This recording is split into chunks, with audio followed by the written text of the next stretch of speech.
Oh, hello again, and welcome to the VK6ES amateur radio channel. Now, I was talking earlier on with VK6NSB Neil, who was out in a place called 2J. It's about 100 kilometres from here. I think 80 kilometres maybe. And I was just using the 1 metre diameter magnetic loop that I showed you in a previous video, and he said he was getting me 5 and 5 with 10 watts, and then 5 and 7 with 50 watts.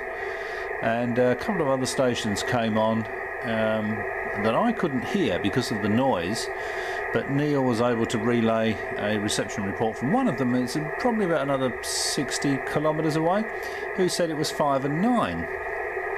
Now, I couldn't work those stations because of the noise on the frequency. Now, as you can see, I've got what's that, S5 of noise. Hang on, let's just see if I can. Oh, I've got the VHF on as well, so you can probably hear that come on in the background. Hang on, let's just get that to focus.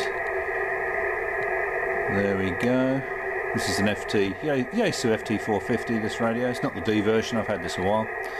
As you can see, now that's the 1 metre diameter magnetic loop. You can hear the noise I've got on 40 metres on our favourite West Australian chit-chat frequency, 7.093 megahertz, and lower sideband, of course. Now I'm just going to change that over to my large antenna, which is actually also a loop, but it's not a magnetic loop. And you look at the difference in noise level.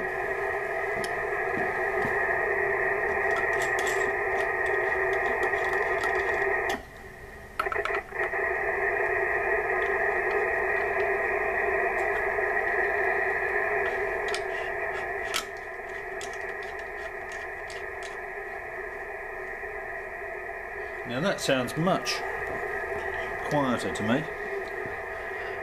There we go. Look at that noise level. And that is S1 noise level. Now I suppose it could be said that, you know, there's more noise from the mag loop simply because it's got a higher Q. But curiously, a little while ago, it's a shame I didn't actually have the camera set up, because there was a station there. It wasn't very strong, but I could hear him on this antenna with less noise. I couldn't hear him on the mag loop. Now you would think if the mag loop was, you know, very high Q and it was just pulling in this extra noise, then it would have pulled in the station on that frequency as well, and it would have, the station would have been above the noise. But not so. So there we go, S1 with my big loop. The big loop is about 100 feet of LDF 550 coax. I'll show you a bit of that actually. I don't know if I'll do it in this video, but maybe in the next one. People don't know what LDF 550 is, but it's coaxial cable. It's about 1 inch in diameter. It's got a copper tube as the inner, and the outer is a solid copper. It's not a braid. It's like a copper pipe really, but it's corrugated. I'll show you a bit of that in another video in case you're not familiar with that. But there we go. There's a difference in noise. Barely S1.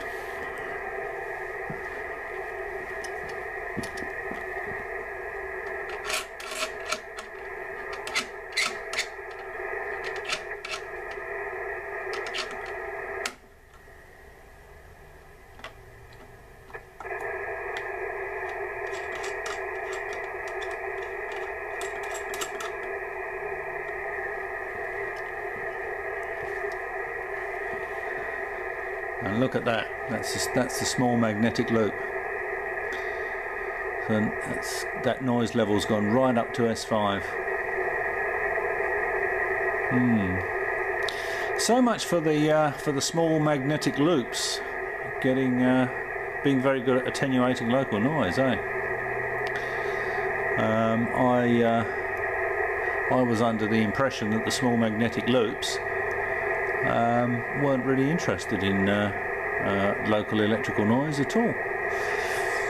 But as I say, if that wasn't local electrical noise, it would have pulled the other station, pulled the station that was there, you know, out of the noise. With the other antenna, there's only S1 of noise, but I could hear the station. With the little mag loop, a lot more noise, and I couldn't hear the station. So that's really quite disappointing. It seems to radiate quite well, considering it's only a you know, sort of 1 metre diameter. I'll have to calculate the actual diameter of it, but it's 3 metres of copper pipe anyway. So it's going to be around 1 metre diameter, and with 50 watts it was radiating a very good signal by all accounts. But I just can't hear very much on it, which is really quite disappointing. I'll have to have a bit of a play around with that and see if I can find out what the problem is. Okay, well there we go. I hope you found that interesting, or informative, or both. As always, thanks for watching. I'll catch you next time.